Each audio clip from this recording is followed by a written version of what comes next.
The proper representation of series combination of cells, cells को हमने combine किया है, उनका कॉम्बिनेशन सीरीज में पूछा। सीरीज में जब भी कॉम्बिनेशन होता है पॉजिटिव टर्मिनल नेगेटिव से, नेगेटिव पॉजिटिव से अटैच्ड होता है।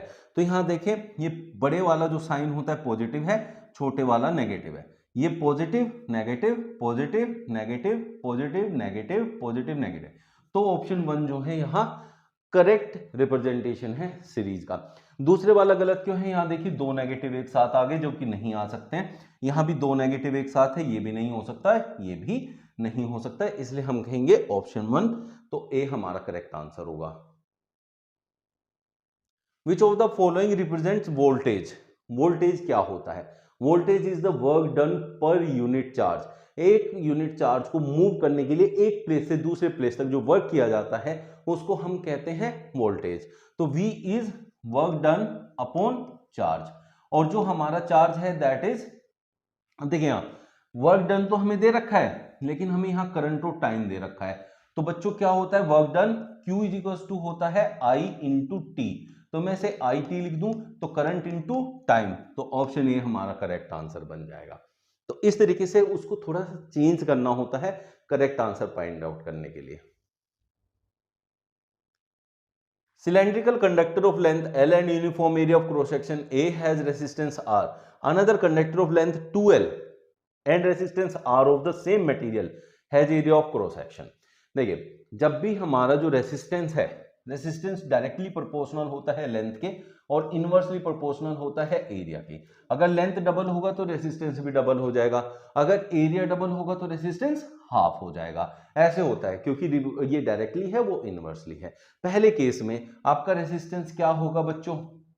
R इक्वल टू क्या होता है?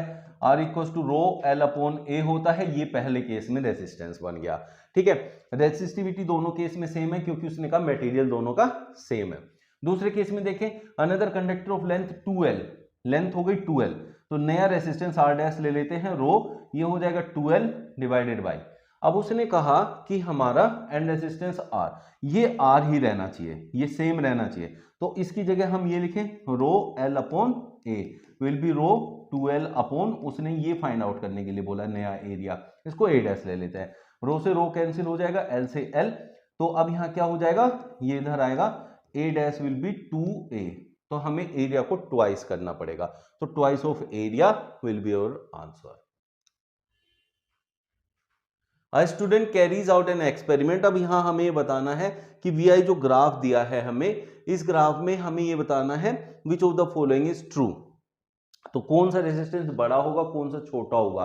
तो मैं आपको बताऊं जब भी I और V का ग्राफ होता है तो बच्चों V जिधर होगा उधर की तरफ वाला रेजिस्टेंस हमेशा बड़ा होगा। तो V की तरफ कौन दे रखा है? R3, और I की तरफ वाला हमेशा सबसे छोटा रेजिस्टेंस होता है। तो R1 सबसे छोटा होगा, R3 सबसे बड़ा होगा। तो हम कह सकते हैं R3 is greater than R2 and R2 is greater than R1, जो कि हमें ऑप्शन 3 में दिया हुआ है R3 R2 R1। If the current I through a resistor is increased by 100%, the increase in power dissipated will be। Power में कितना increment आएगा ये आपसे पूछा है। तो देखें पावर होता है I स्क्वायर R, ठीक है बच्चों। अब अगर I को हम लोग 1 ले लें तो पावर कितना बनेगा? 1 का स्क्वायर इंटू R, तो power will be equal to R। अब उसने कहा है कि current I through a resistor increased by 100%, तो जितना था उसका डबल हो जाएगा। 100% का मतलब कोई भी वैल्यू अपनी खुद की उतनी गुना हो जाती है। मतलब अगर कोई वैल्यू 2 है तो 100% का मतलब वो खुद हो जाएगी, तो उतना इंक्रीमेंट आएगा। पहले कितना था? 1, तो 1 का इंक्रीमेंट आ जाएगा। तो नया करंट जो I डैश होगा वो इसका डबल हो जाएगा। तो पावर क्या हो जाएगी बच्चों इस बार?